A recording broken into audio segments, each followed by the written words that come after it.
اعوذ بالله من الشیطان الرجیم. بسم الله الرحمن الرحیم. بینندگان محترم، بانوان و آقایان گرامی و به ویژه جوانان نهایت عزیز، رحمتی به نهایت خداوند سبحان بر محمد صلی الله علیه و آله و سلم و خاندان پاکش و مطهرش باد و نیز رحمتی خداوند سبحان بر همه ما و شما باد انشاءالله.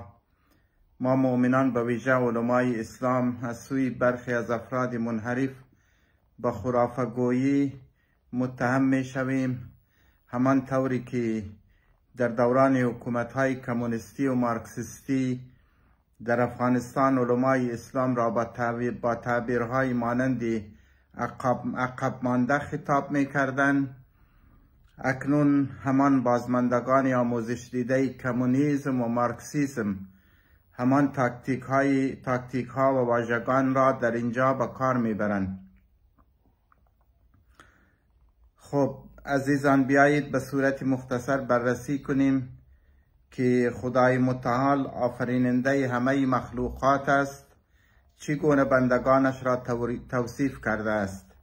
چه کسانی هستند که تعابیری چون خرافه‌گرایی، عقب ماندگی و حتی بدتر از آن که خداوند آنان را مانند چارپایان بلکه گمراهتر از آن دانسته‌اند بر ایشان صدق میکنند. الله سبحانه و تعالی در قرآن حکیم می فرماید: ولقد ذرأنا لجهنم كثيرا من الجن والانس لهم قلوب لا يفقهون بها ولهم أعين لا يبصرون بها ولهم آذان لا يسمعون بها اولئک کالانعام بل هم اضل اولئک هم الغافلون. بزر میخوایم. و همانا بسیاری از جن و انس را برای جهنم آفریدیم. آنان دلهایی دارند که با آن نمیفهمند و چشمایی دارند که با آن نمیبینند و گوشهایی دارند که با آنان نمیشنوند. آنان همان چارپایانند بلکه گمراهترن از آنانند. آنان غافلان اما همان غافلانند.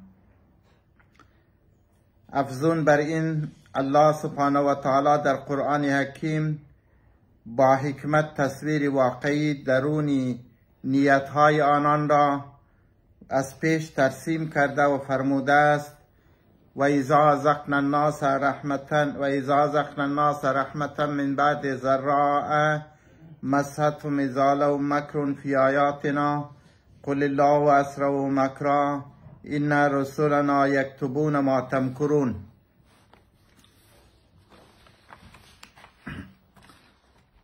و هنگامی که به مردم پس از رنجی که به آنان رسیده رحمتی بچشانیم، ناگاه در برابر آیات ما نیرنگ به کار میبرند. بگو الله در نیرنگ سریعتر است. همانا فرستادگان ما آنچه را که شما نیرنگ میزنید می نویسند. بینندگان عزیز، اکنون که شکمهای این گروه در کشورهای صنعتی سیر شده است، به طغیانگری خبیثانه علیه رای خداوند سبحان پرداختند، آن هم به اشکال بسیار شرم‌آور. نگاه کنید، من پیشتر هم به شما گفتم که به یاد داشته باشید شما امامان خبیثان هستین، چرا که شما عوامل اصلی گمراهی می باشید و در روز قیامت شیطان رانده شده در جلو خواهد استاد و شما یک از پشت شیطان خواهد استاده بودید و در دنبال شما تمام موجودات خبیث و خیانتکاران به دنبال شما خواهند استاده بود. اکنون نتیجه اعمال خود را برای روز قیامت بنگرید. همان روزی که خداوند متعال نیز صحنه آن را به خوبی ترسیم کرده است که می فرماید همچون که من حالا برای شما آیه از قرآن حکیم را می آورم، به شما بگویم فراموش نکنید دوست من، شما نتایج کارزارهای خود را دریافت خواهید کرد انشاءالله. همان گونه که خداوند سبحان می فرماید ان الذين كفروا لو ان لهم ما في الارض جميعا ومثله معه ليفتدوا به من عذاب يوم القيامة ما تقبل منهم ولهم عذاب أليم يريدون أن يخرجوا من النار وما هم بخارجين منها ولهم عذاب مقيم. بدرستی که کسانی که کفر ورزیدن اگر تمام آنچه در روی زمین هستند دو برابر آن را نیز با خود داشته باشد تا با آن از عذاب روز قیامت خود را برهانند، هرگز از آنان پذیرفتن نخواهد شد و بر ایشان عذاب دردناک است. آنان می خواهد از آتش جهنم رهایی یابد، خارج شوند، ولی هرگز خارج نخواهند شد و برایشان عذاب پایدار خواهد بود.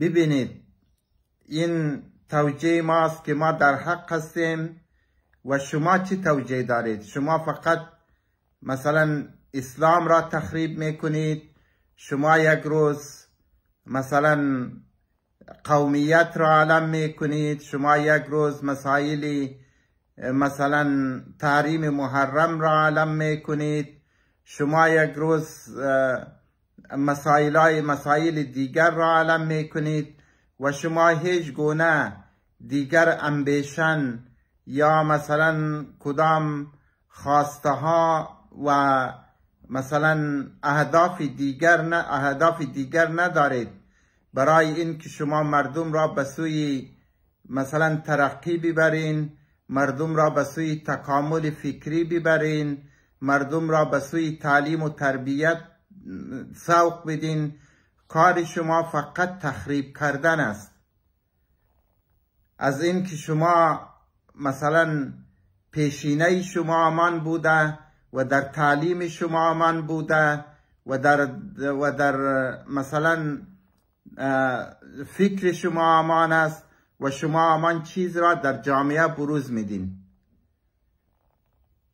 انشاءالله امیدواریم که خداوند سبحان هر کس را با عملشان در همین دنیا مجازات کنن، ولی بسیار افسوس است که شما طوری که قبلا گفتم که خداوند سبحان می فرماید که روز قیامت خداوند می گوید که مثلا امروز روزی است که هر کس با امام و پیشوای خود در نزد حق محشور می گردد، در پیشگاه حق خواسته می شود. یوم ندعو کل اناس بامامهم فمن اوتی کتابه بیمینه فلا یقرؤون کتابهم ولا یظلمون فتیلا. امروز روزی است که امروز در این روز هر مردم و هر قوم و هر ملتی با امام خود در بارگاه حق فرا خوانده می شود و هر کس که اعمال نیکش را به دست راستش بدهد با آنان هیچ گونه ظلم و ستمی هرگز ظلم و ستمی نخواهد شد. انشاءالله امیدوارم خداوند کریم شما را با اعمال بدتان مجازات کند. خداوند استرالیای عزیز ما را حفظ بفرما، دنیا را گهواره امن قرار بدی. خدا به حق محمد و آل محمد صلی الله علیه و آله و سلم ظهور مقدس آقا و صاحب ما امام زمان عجل الله تعالی فرجه و شریف را معجل بفرما و تمام مظلومین جهان را یاری بفرما. اللهم صل علی محمد و آل محمد و عجل فرجهم.